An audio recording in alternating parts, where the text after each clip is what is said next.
Okay, so looking at page 13 at the bottom, yesterday we got to number 11. So on your calculator, when you go to plug that in, so on these calculators, it's kind of hard to plug in a fraction. I can show you how, but you have to go to math key right here, and you have to go over to that fraction, hit the ND, and then it'll come up as a fraction. But you can just put in a decimal. So like on number 11, you could put 0.5 and then just do x squared minus 6x plus 11.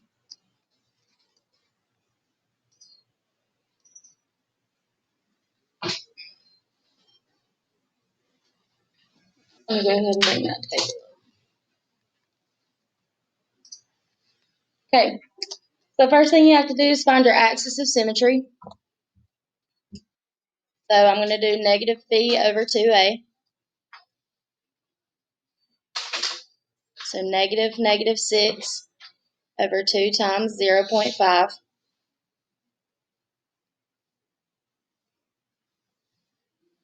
So that'll be positive 6 over 1 gives you 6. So your axis of symmetry is x equals 6.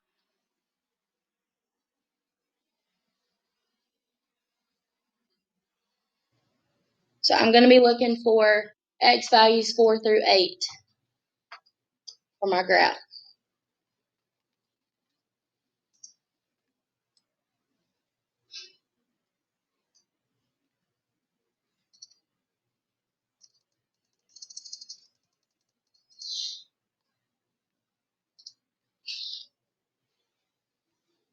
Okay, so at 4, you're at negative 5. 5, you're at negative 6.5. 6 at negative 7. Negative 6.5 and negative 5. So my vertex is 6, negative 7.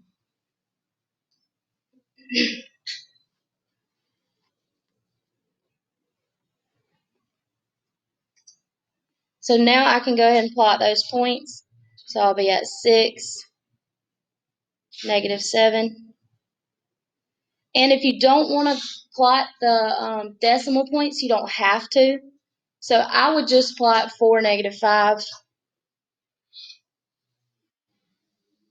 and 8, negative 5. If you want to plot those decimals, you can, but it's kind of hard to get exact ones with decimals.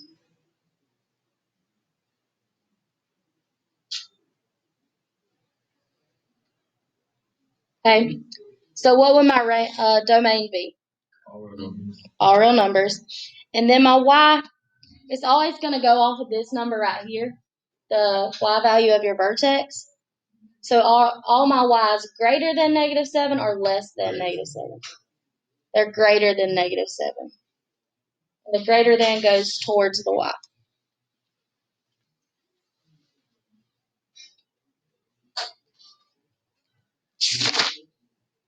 Okay, so that's how we graph with standard form. Now we're going to look at how we can graph with the vertex form of a quadratic. Did anybody still need that? Sorry. I know I can go fast sometimes.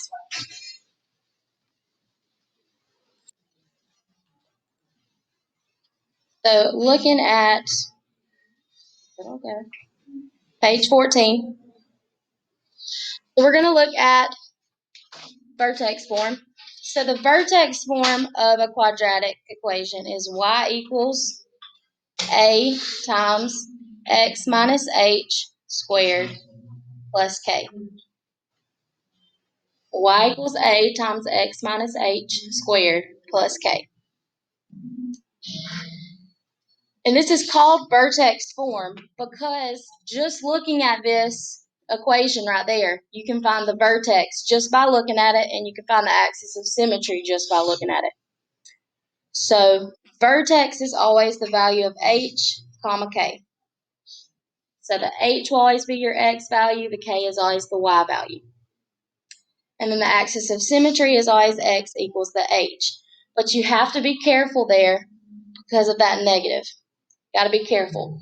Because that negative is already in there, that doesn't mean h's value is negative. So if you look at this one right here, number 1, you have x plus 4 in there. So the minus is gone, right? What would I have had to put in there in order to make that positive? A negative. So that means h is what? -4. So always change the sign when you bring it out of that parentheses. So there, x would equal -4, and then your vertex would be -4, -2. So with these, to find those two things, all you have to do is look at it. So then at number 2, x would equal +3, and then your vertex would be at +3, 0, because there's nothing out behind it. So that k value is 0 if nothing's there. Okay, so looking at number 3, what would my h value be? +5. So then my vertex is at +5, what? -4.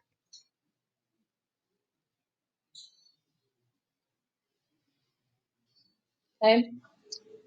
Then on number 4, that is in vertex form, but notice there's nothing in there with that x. If I wrote it out in exact vertex form,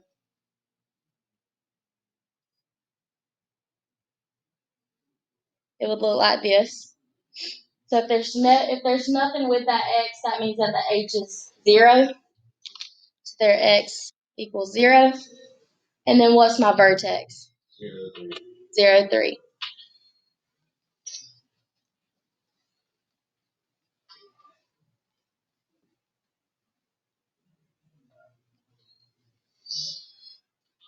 Okay. So now we can graph those just the same as what we were doing yesterday and what we just did on number 11. You just plug them in the calculator and get their values, and then graph them. Just with vertex form, you don't have to use the -b/2a to find the axis of symmetry. So on number 6, what's my axis of symmetry going to be? 1. X equals 1. And then what's my vertex? 1, 0.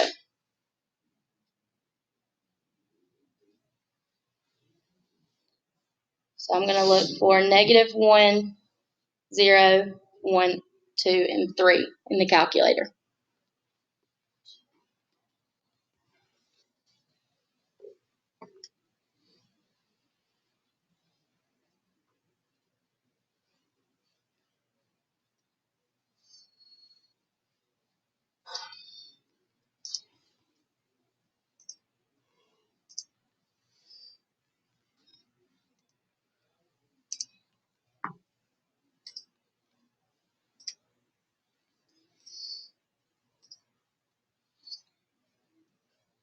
I can put 3 times x minus 1 squared. Make sure you put that parentheses in there.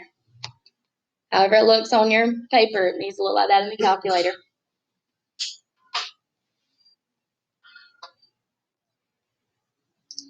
And go to your table. We're looking at these top 5. So -1, 12, 0, 3, 1, 0, 2, 3, and 3, 12.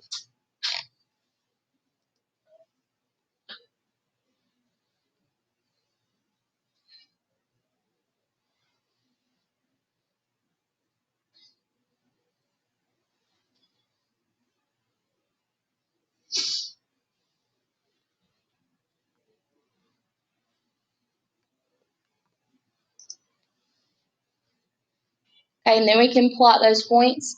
So do I have enough graph to plot -1, 12? No, so you don't have to plot that point. So plot the other 3. So 0, 3,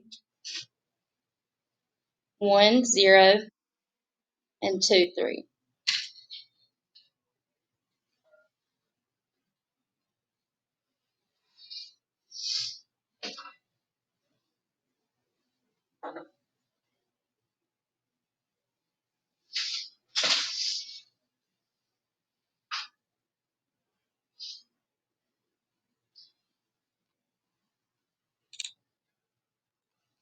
Okay, so what's my domain? Always all real numbers. And then we've got y and the 0 from right here. So are all my y's greater than 0 or less than 0? Greater than 0. Okay, any questions about those? Okay. So at the top of the next page, with a vertex form, it's easy to see the transformations that happen with a quadratic when you add numbers in there and move things around. So the most simplistic quadratic equation is y equals x squared. It's always the most simple. That's called the parent function.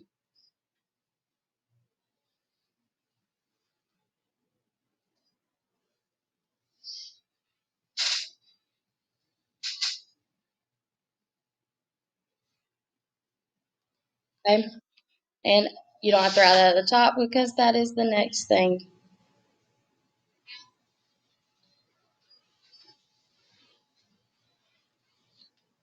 Okay?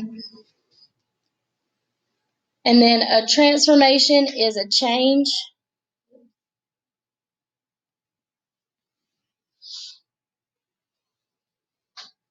to the size or position of a figure.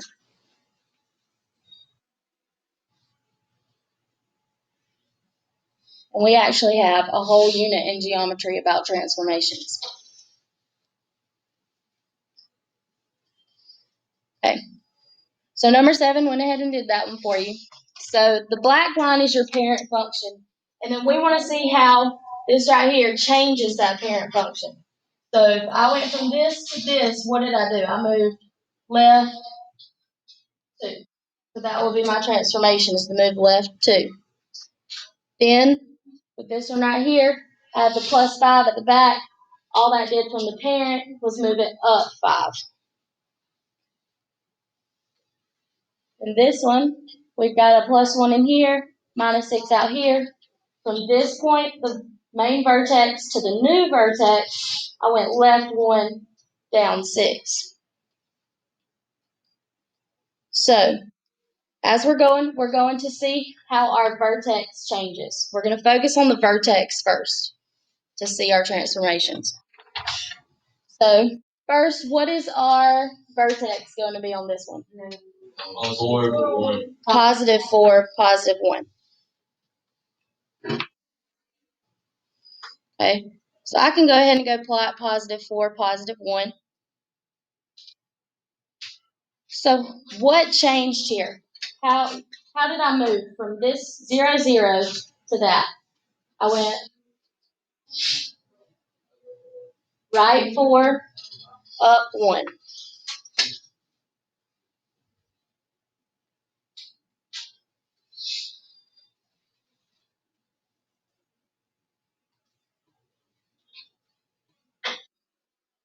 Okay, and then you can go into the calculator and do like we've been doing, find all your points.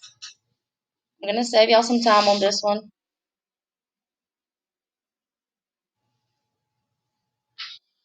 Go ahead and give you those. So plot those points, 2, negative 3, 3, 0, 5, 0, 6, negative 3. So I moved this, but I moved this right 4 and up 1, but what else happened to it? It flipped. And we call a flip, I call it a flip because it's easy to write, but it's a reflection over the x-axis. You just write flip, that's fine for now. In our transformations unit, you're actually going to have to write reflection over whatever axis or line it's actually reflecting over. Right now, flip is fine.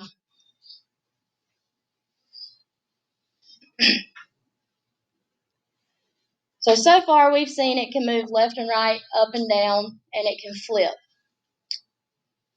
There are actually 2 other things that it can do, and we're going to look at those on page 16, number 11 and 12. Anybody got any questions?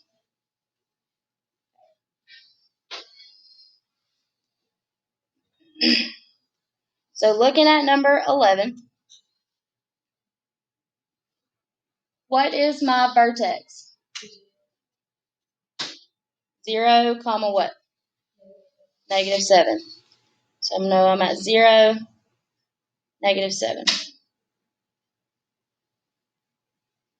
So far, what do I know that it's done?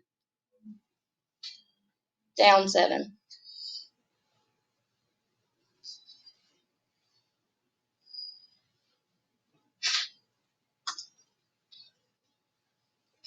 So when I get those points, plug it in the calculator, find your points.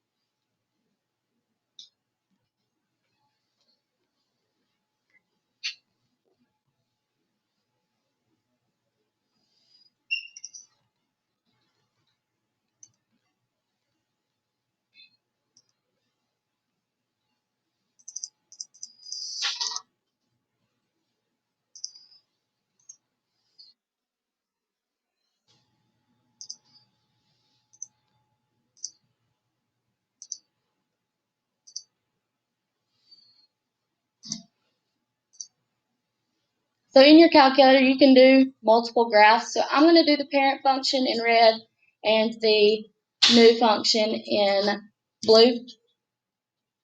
I'm just going to graph those real quick. So if I zoom out and look at it.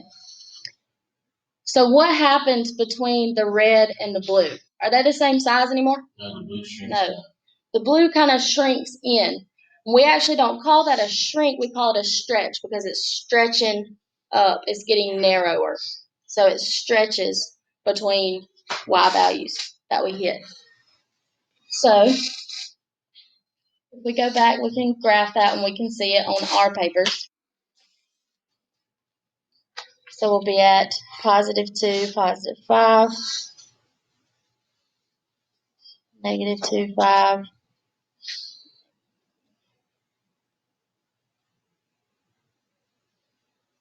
So we can see it kind of shrinks in. It shrinks in, but it stretches up and down. So we call that a stretch.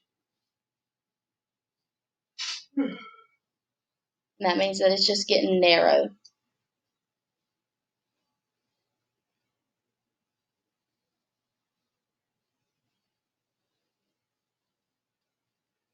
And what do you think caused that stretch? Which number?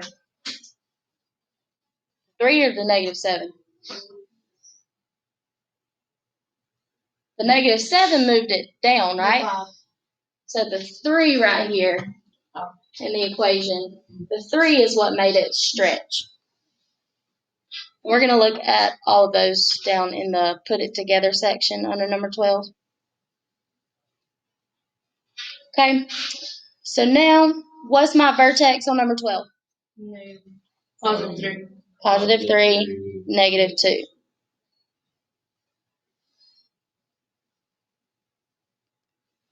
Okay, and I'm going to save you some time. I'm going to go ahead and give you these.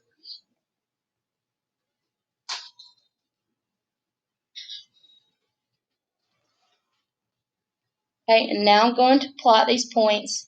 So +3, -2. So how did I move so far? Right. Right and down. How far right did we go? 3 units. And how far down? 2.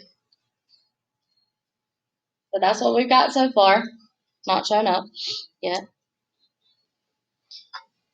There we go. So right 3, down 2. And now let's plot those other points. I'm not going to plot the decimals. And it's blue.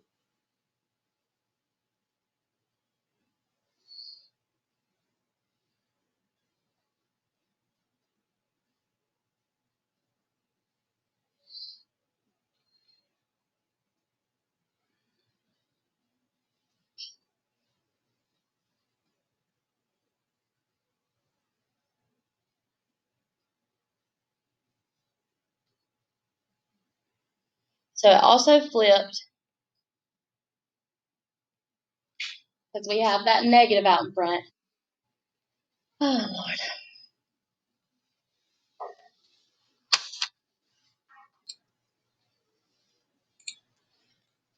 Okay, sorry. Gage Whitten to the office. Okay, so it actually gets compressed or it gets wider. So you can see that with that graph. So now the H is always the horizontal shift.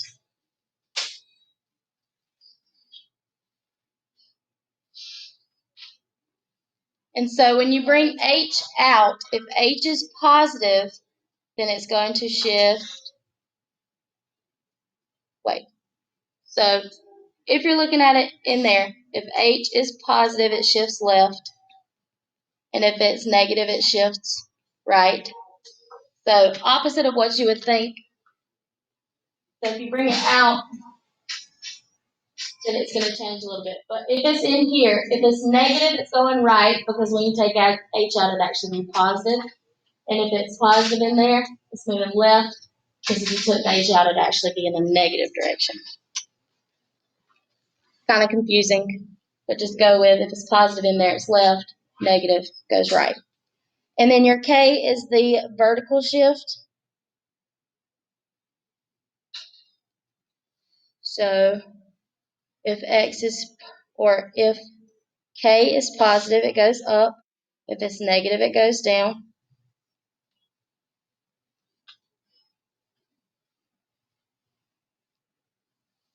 And if this A out in front is negative, it's going to be a reflection, or reflected across the x-axis.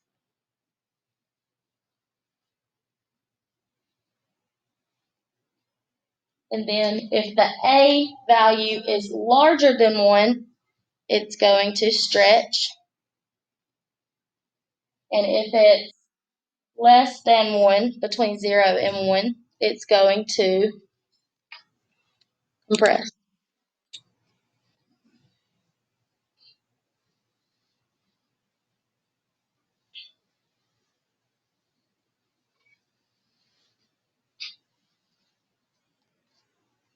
So if we are looking down at number 13 and 14, we can write equations using the transformations that are given. So it says we're translated right 2 units. So if it's right 2 units, that lets us know we're looking at H. And if it's right, that means it's going to be negative. So I'd have X minus 2 squared. Then if I want to go up or down, I'm translating up 5 units. What's that going to change? Okay, it's going to have a plus 5 in there. So the Y doesn't change. Does it tell us anything about A? No, so we'll just leave that as 1. Don't have to write it. Then, does the H change at all? No, so we'll leave that as 0. Don't have to put anything with it. And then at the end, the K is what's changing, so it's going to be plus 5 out back. So basically, we're just going in and changing the A, the H, and the K in all of these based on what it tells us. So then on number 15, it tells me I've translated 3 units left. So that's going to be my H. 4 units down, that's going to be my K. So I know I have to go in and change my H value and my K value. If it's left, it's positive. And if it's down, it's negative. So 16. I'm translating 7 units right. So if it's left or right, it's H. And if it's right, that means it's going to be negative in there. And then 4 units up, that's going to be K. And since it's up, it's going positive. So I don't have any changes to my A, so I'm just going to leave it as a 1. Then I have X, and then what's after X? How did my H change? Minus 7. opposite of what you would think. And then plus 4 at the end. I won't ask you to do too many of these. You just have to see it. But like on a test or a quiz, there may be 1 or 2 of this kind of problem, but not many. So this is the main part that's tripping you up. It's okay. We'll get through it. Don't let this scare you. I know words and math can be kind of tricky. Okay, so it says reflected over the x-axis. So when you're reflecting over the x-axis, what happens to the A? The A becomes negative. And then down 3 units, that means K is going to be negative, so it's going down 3. So Y equals, need to change that A to a negative. Did anything happen to my H? Did I go left or right any? No. So I'll just close that and put it squared. Then the K changed, it goes down 3 units. So minus 3 in the back.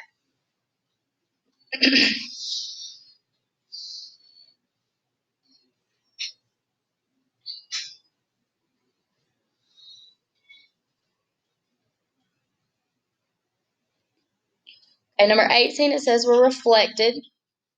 So I can go ahead, I know I'm going to have that negative. And then it's translated 5 units right, 2 units down. So that's going to be my H, that's going to be my K. Nothing else happened with the A, so I'm just going to close it or open a parentheses. And then if I'm going 5 units right, is it minus 5 or plus 5? Minus 5 squared. And then 2 down, so plus or minus 2? Minus. So Y equals negative, parentheses, X minus 5 squared, minus 2.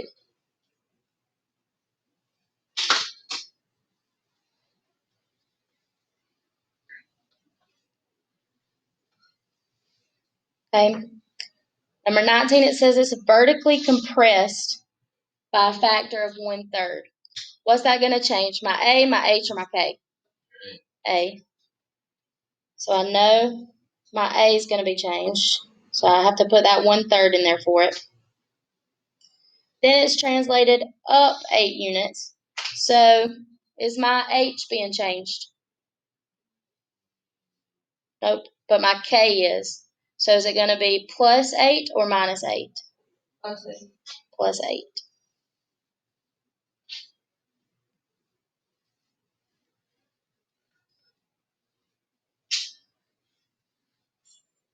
And then last one, it's vertically stretched by a factor of 2. So what's that going to change? A, H, or K? A.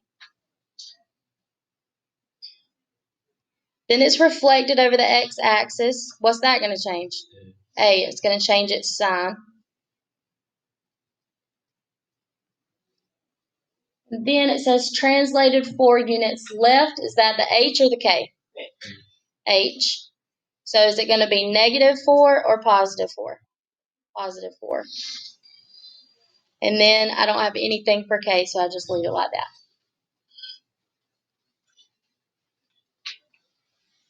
Okay. So that's the basics for the vertex form and transformations. I'm going to go through on page 17 and 18, but I only want to look at the transformations. I think y'all can do the graphing part, so I don't want to spend a lot of time hitting on that graphing part on the next 2 pages, but I just want to look at the transformations that are happening with the equation.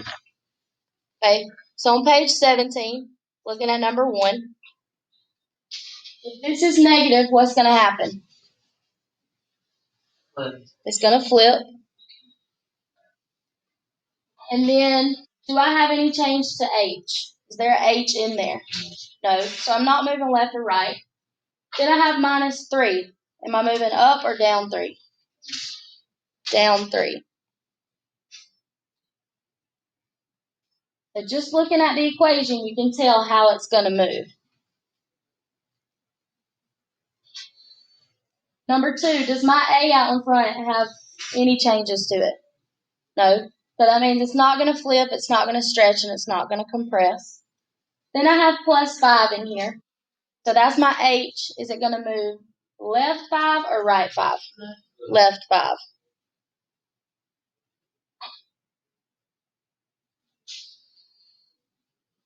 That's the only thing that happens to that one. No changes in A. Got negative 2 in here. Is that left or right 2? Right 2. Right 2. And then down 6.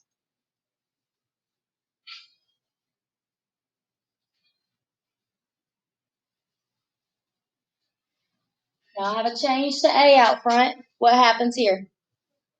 It flips. It's a reflection over the x-axis. I have a change with H.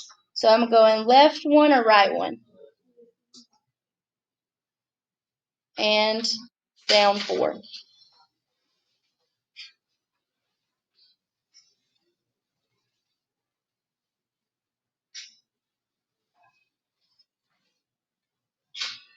Now on number 5, how is this one changing?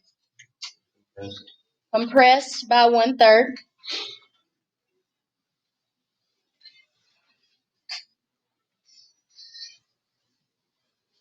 And then what's happening with the negative 4? Right 4. Right 4. And then now number 6, this one's got 4 different transformations on it. What's that negative do? Flips it. What's that 2 gonna do? Stretches it by a factor of 2. Then I have plus 3, so left or right 3? Left 3. And then the 7 moves it up 7.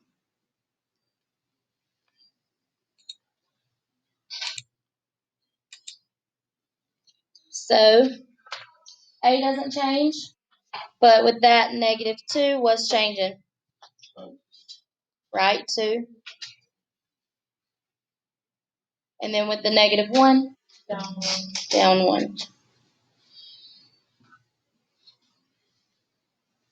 You go in and you're just writing arrow 2, arrow 1. That's fine too. I can see that stuff. We're good. Number 8, what's that 4 doing? It's stretching it by a factor of 4.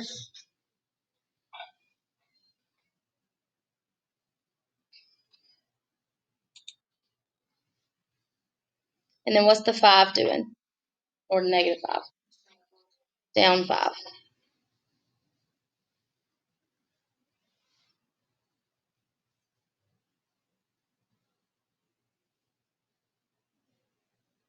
And on number 9, what's that negative doing? Flips. Flips it. What's the 1/2 doing? Compress.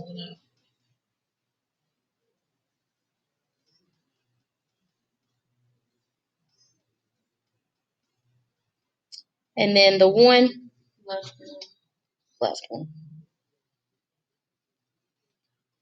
Okay, and I'm going to skip those last 6 at the bottom. With quadratics, we have things called quadratic roots. And quadratic roots are the points at which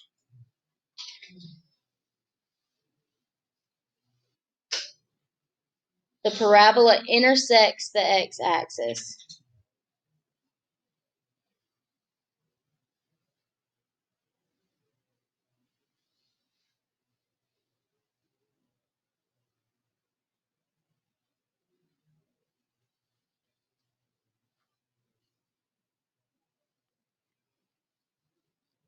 So anywhere a parabola intersects the x-axis is called a quadratic root.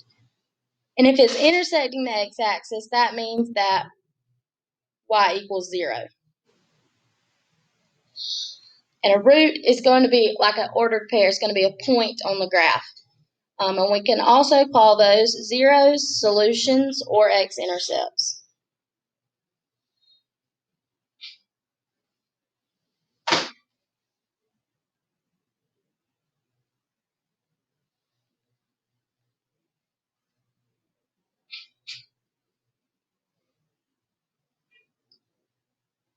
And with a quadratic, since it's x squared is the highest it goes, so the power of 2 is the highest a quadratic is, or quadratics always have a power of 2. That means the highest amount of solutions there can be for it is 2, and there can also be 1, and there can also be 0 roots. So if you see that it hits the x-axis twice, there's 2 roots. If it hits it once and bounces back off, there's 1 solution. If it never crosses this x-axis, there are 0 solutions.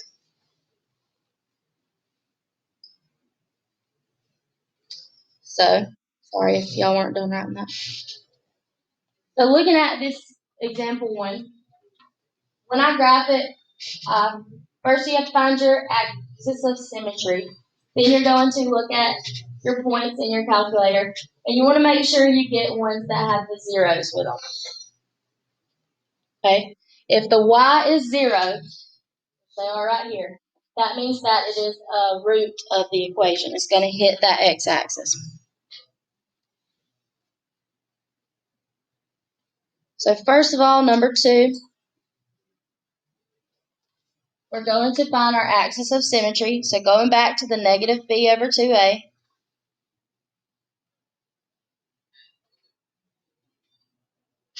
So negative 2 over 2 times 1 is going to give me 2 over 2, which is 1.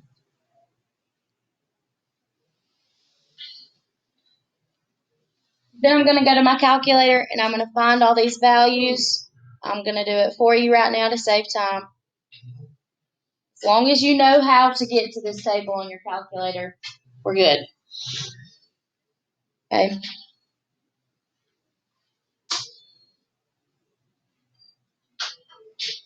So I've got 9410149.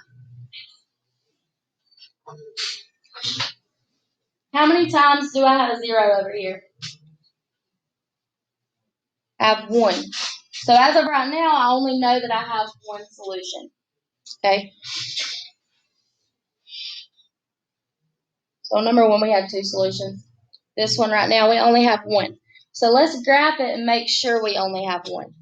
So I'm going to plot a few of those points. I'm not going to plot all of them. You can plot all of them if you want to. There's 1, 0, 0, 1, 2, 1. I'm going to do 4, 9, and negative 2, 9. So I skipped some in there. So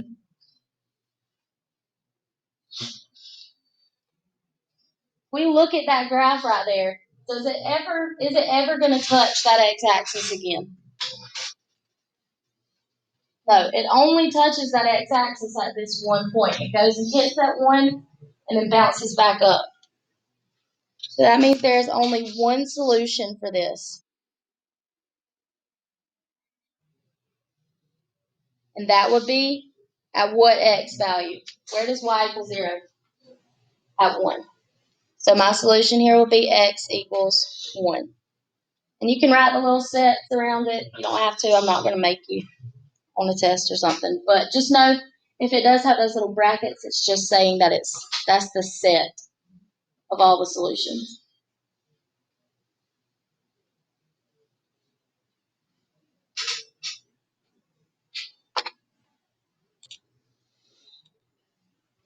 Okay. Now down here, find my axis of symmetry. So negative 2 over 2 times negative 1. Put that in the calculator. Simplify it. It gives me x equals 1. I know my vertex is at 1. And then I'll find all of these. I'm going to give them to you.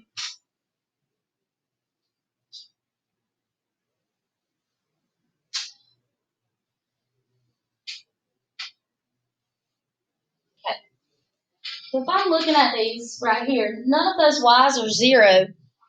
So that makes me think that it doesn't cross the x-axis. So we need to go back and check, see if it does or see if it doesn't.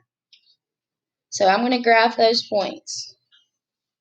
So 1, -2,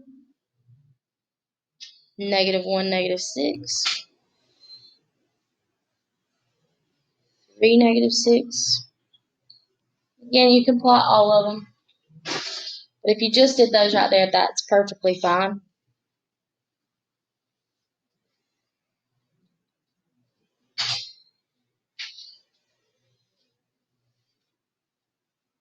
Okay. So from that graph, if you're looking at it, do these lines, these two parts at the ends of the parabola, if they ever go over that x-axis? No, they're just continually going down. They're never going to cross that x-axis. So if it never crosses the x-axis, that means that there are 0 solutions.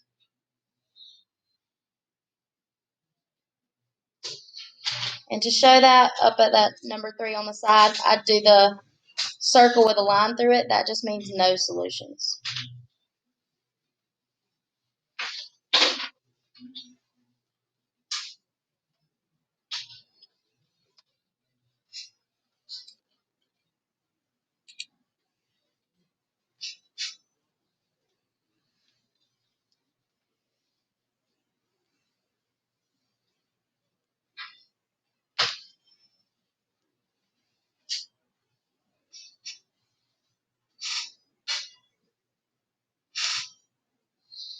Okay.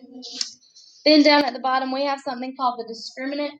And the discriminant tells us, is this formula right here, b squared minus 4ac. And using this with our equation, whatever we get out tells us how many roots we would have. So if d is greater than 0, there are 2 solutions. If d is equal to 0, there's 1. And then if d is less than 0, there are 0.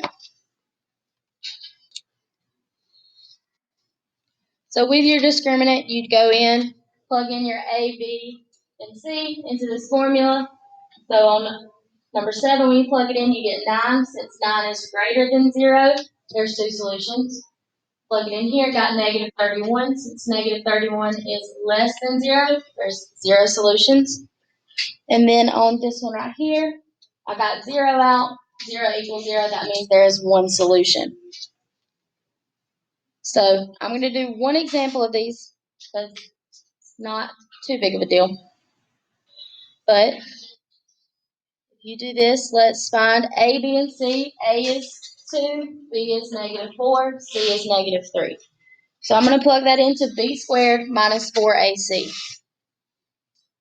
So -4 squared. Be careful when you square a negative. Okay, put those parentheses around it. Because a negative times a negative gives you a positive.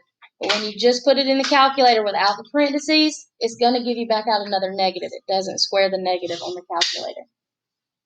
So put parentheses around a negative if you square it. Then -4 times A, which is 2. And then C, which is -3. And then I plug all that in the calculator at one time.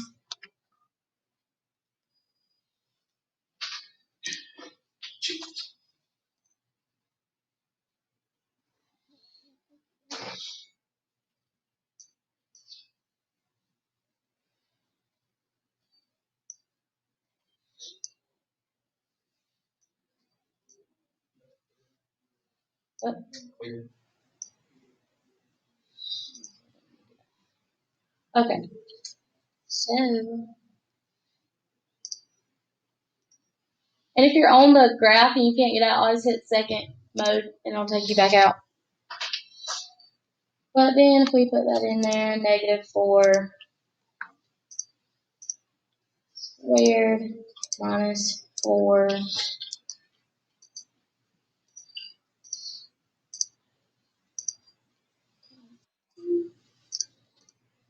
-3.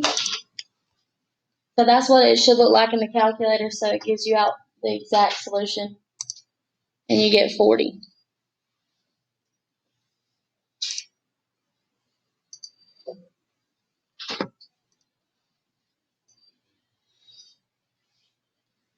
So you get 40 out. So then 40 is greater than 0. So that means there are 2 solutions. Okay. That's all I'm going to do with those for now. Okay. So now we're going into factoring. And we're going into factoring because in order to find roots and zeros of quadratics, you can use factoring to find those. We've been using graphing to find them, so now we're going to use factoring and stuff to find our roots. So what is factoring? Factoring is separating a polynomial back into a product of 2 things or 3 things. So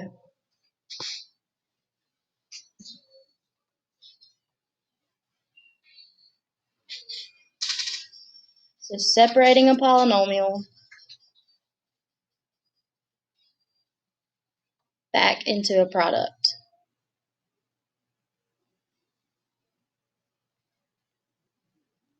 Remember, a product is when 2 things are being multiplied.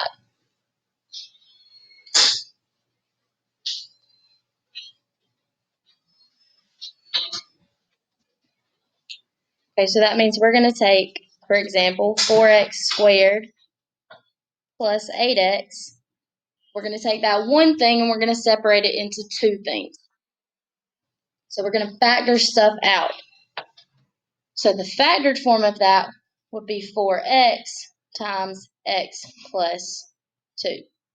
I factored out 4x. Both of these are divisible by 4, so I factor out a 4. Both of those are divisible by x, so I could take out an x.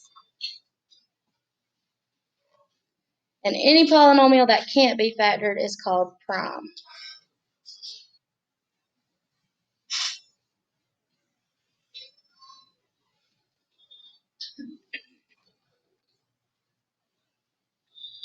So today we're going to be focusing on greatest common factor. We may get into factoring trinomials with a equals 1, but I don't know if we'll get to it. So greatest common factor, that's anytime you're factoring, that's what you want to look for first. You want to always look for greatest common factor first, because then you can factor everything easier after that. So first thing you got to do is check the coefficients, then look at the variables, and then you see what you could take out of all of them. Then you divide by what you're taking out and leave whatever else is left inside. So on the example 1, I'm looking at 3x plus 12. So I'm going to look at 3 and 12. 3 and 12 are both divisible by what? 3. So my greatest common factor there is 3. So I can take out a 3. Then I'm going to divide 3. Divided by 3 gives me 1, so I'm left with 1x. 12 divided by 3 gives me 4. So if I multiply that back out, I should get that. Okay? And then the same with all of those. Those are examples. Y'all can go back and look at them later. So looking at number 5 on page 24.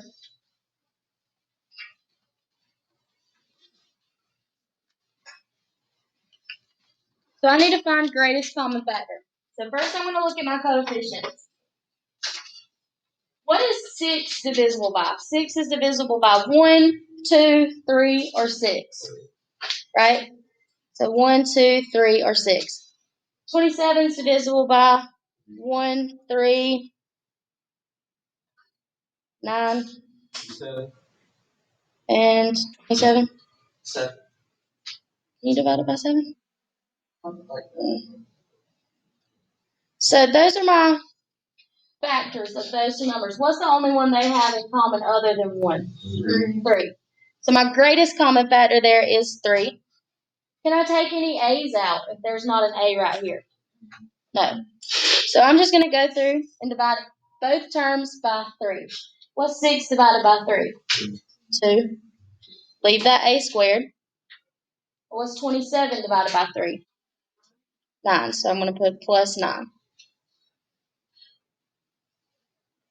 So my greatest common factor was 3, and I factored that out. You don't have to write that part out. Once you get down to, like if you do a smaller one, and there actually could be a bigger one, once you get down to this, you could actually see that there could be more, and you could keep going with it. Here, this is divisible by 2, but it's also divisible by 4. Since 4 is greater than 2, we want to go with the 4. And we factored out 4, and since both of them have a y, we can factor out a y. So looking at number 7, what are these both divisible by? 21 and 3. They're both divisible by 3.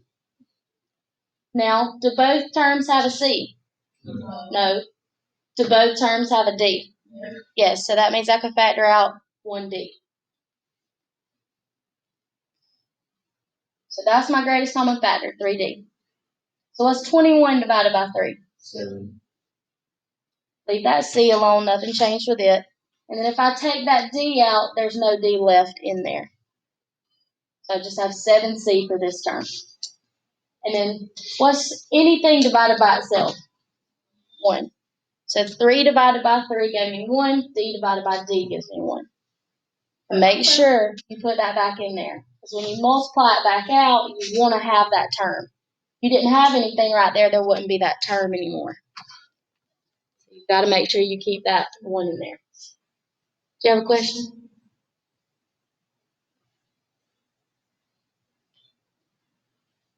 Okay. Number 8, we've got 14 and 18. What are they both divisible by? 2. So now I can take out a 2. Can I take out a g? You could take out the h. Couldn't take out a g, but I could take out the h because they both have h's. Okay. So 14 divided by 2 gives me 7. Can't move the g, so leave that one inside. What's negative 18 divided by 2? Negative 9. And I took that h out, so I just have negative 9. So 2h times 7g minus 9. And remember, when you multiply it back out, you should get the same thing. So if you wanted to check your work, you could FOIL it back out. So 2h times 7g gives me 14gh. And then 2h times negative 9, negative 18h. So it is exactly the same, so I did it right.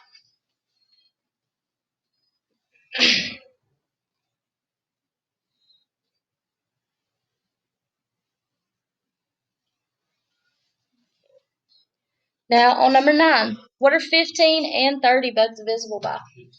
By 15. So I could take out a 15. Can I take out an a? Yes. Can I take out a b? Yes. So 15 divided by 15 gives me 1. You can write that 1, but you don't have to. I'll write it right now just for the sake of it. And then if I take out 1a, how many a's are left?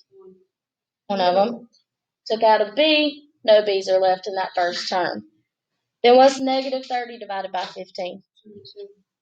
Negative 2. And I took out the a, and I took out the b.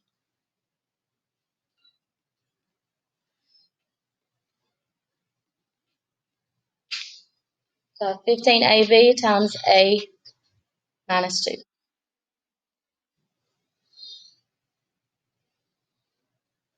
On 11, I don't have any coefficients other than 1, but what could I factor out of both of those? A.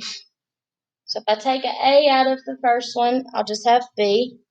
But then if I divide a off of that one, what's a divided by a? 1. So you got to put that 1 back in there.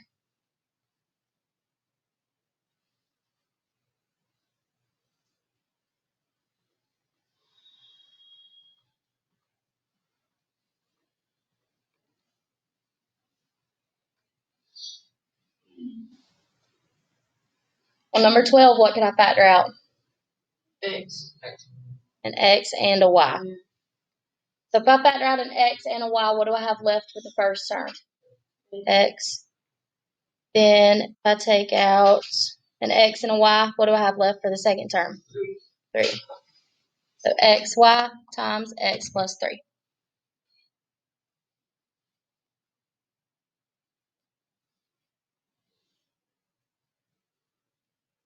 Okay, number 13, can I factor anything out with those coefficients? No. Can I factor anything out with the variables? Exactly, it's prime. Since you can't factor anything out, it is prime. It's non-factorable.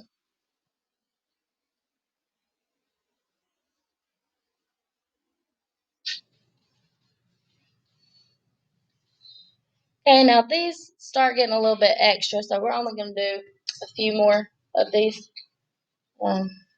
But what are 18 and 48 both divisible by? 6. Their greatest common factor is 6. And then how many A's could I take out? 2. How many A's are on that 48? There's only 1 in there, right? So that means I could only take 1 A out. How many B's can I take out? 1, because there's only 1 on both. And then on C's, we have 2 on the first one and 3 on the last one. So how many could I take out? 2. Greatest common factor is 6ABC squared. So 18 divided by 6 gives you 3. Took out 1 of those A's. You're left with 1 in there. Took out the B. Took out both C's. So all I have left there is 3A. 48 divided by 6. 8. Took out the A. Took out the B. Took out 2 of the C's. So I'm only left with 1 C in there. Okay. So that's all I'm going to do for those because they get a little, like I said, they get a little extra with all the extra variables being in there. Real quick. So m times m gives me m squared. M times 6, 6m. Negative 4 times m, negative 4m. And negative 4 times 6, negative 24. Then combine like terms. So m squared, 6m minus 4m gives me 2m. And then minus 24.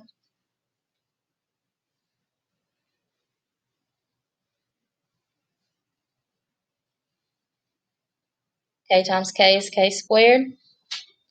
K times negative 3, negative 3k. Negative 7 times k is negative 7k.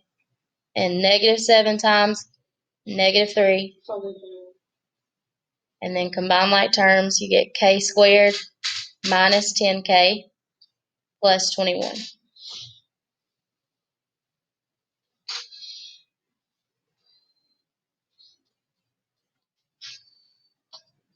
Basically with factoring, we're going to start with this right here. We're going to find what could give us this, right? So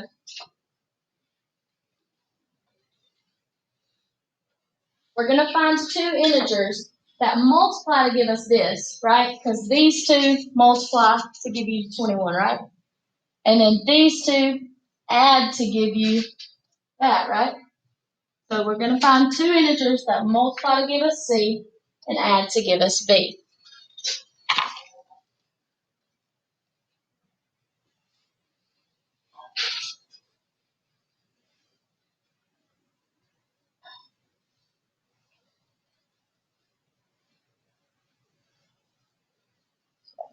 Adds to give you B and multiplies to give you C.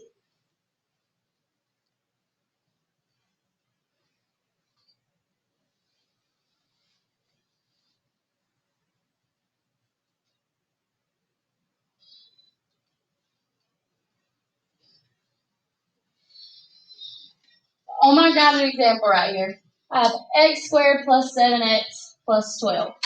I need to find what multiplies to give me 12, adds to give me 7. So what I did, I found my multiples of 12. 1 times 12 gives me 12. 2 times 6 gives me 12. 3 times 4 gives me 12. Then with those multiples, I added them. 1 plus 12 gives me 13. 2 plus 6 gives me 8. 3 plus 4 gives me 7. So out of those 3, only one of them gave me that plus 7 that I'm looking for. So then I take those two numbers, and I put them in there, and it's x plus 3, x plus 4. That's a lot in one little thing. But with factoring, it comes with practice. The more you practice it, the more you see it, the easier it comes to you. So here, I found what multiplied to give me 20, then what adds to give me 9. And I got that those were 4 and 5, so x plus 4, x plus 5. So let's look at number 2. So I have 18. I'm going to move that over a little bit. So I have a positive 18 right here. Okay? So with positive 18 and a positive thing right here, I'm just going to go through, see what could multiply to give me 18. So 1 times 18, what else multiplies to give you 18? 2 times, and then 3 times what? 6. And then nothing else does. Now I need to see which one of those adds to give me 9. So that gives me 19. That ain't it. That gives me 11. That ain't it. This gives me 9. Those are the two I want. So I'll have x plus 3, x plus 6.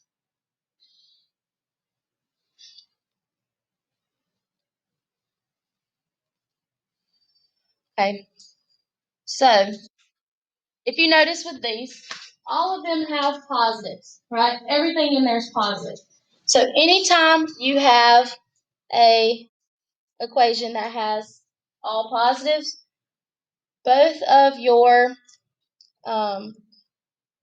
numbers, your factors that you're going to get are going to be positive. So every time we're just going to be looking at positive things. Those are both positive. Everything's going to be positive. Okay?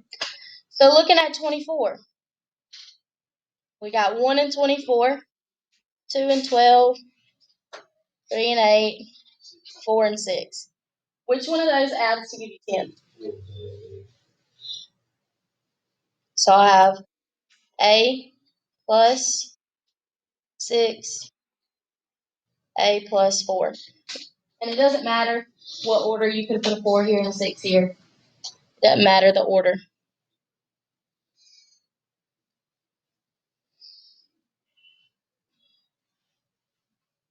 So then with 1, the only multiples of 1 are 1 and 1. 1 plus 1 gives you 2. So I'm going to have y plus 1 times y plus 1. And that's the same as y plus 1 squared.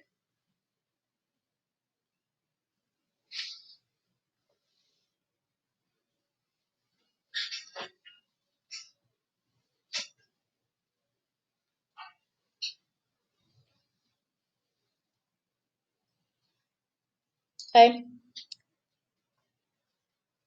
Now, if I have what's being multiplied as negative and what's being added as positive, that means one of my factors is going to be positive, one of them is going to be a negative. Okay? So make sure you pay attention to that sign. So I broke down negative 18. I just went ahead and did these two. So I know it's going to be, I know, but y'all probably wouldn't have just noticed it off the top. You do notice it though once you get used to doing it.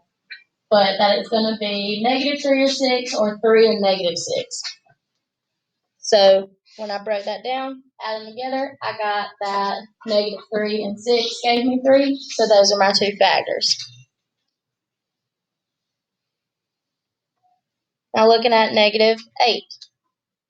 I need something that multiplies to give me negative 8, but adds to give me positive 2. So this, when there's a negative being multiplied like that, you're going to have to go through and look at a few more possibilities. So it could be negative 1 times positive 8, positive 1 times negative 8, negative 2 times positive 4, or positive 2 times negative 4. In all those cases, only one of the things is negative and the other one's positive. So now I need to find one that adds to give me 2.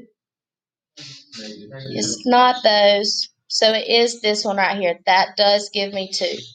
That would give me negative 2, and we don't want that. So we have x minus 2, x plus 4.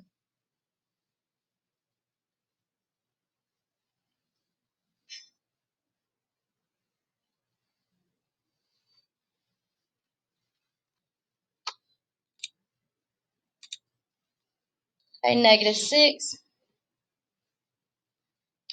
I have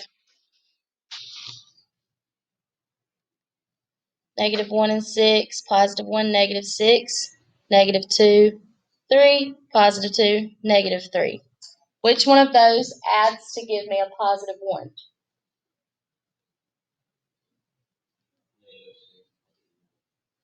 Negative 6, positive 1 gives me negative 5. We're looking for a positive 1. So negative 2 and positive 3. So g minus 2 times g plus 3.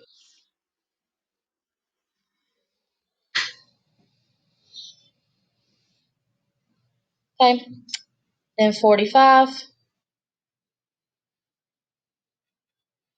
So since the number we're looking to add is 4, just thinking about it rationally, could it be 1 and 45? No. So anything that's too much of a difference like that, I'm not going to write down. But it's not divisible by 2, but it is divisible by 3. So 3 and 15, those are a little too far apart, so I'm not going to write both of them. 4 can't be divided by that, but it can be divided by 5. So let's look at negative 5, positive 5, and then positive 9, negative 9. Which one of those adds to give you positive 4? Negative 5, positive 9.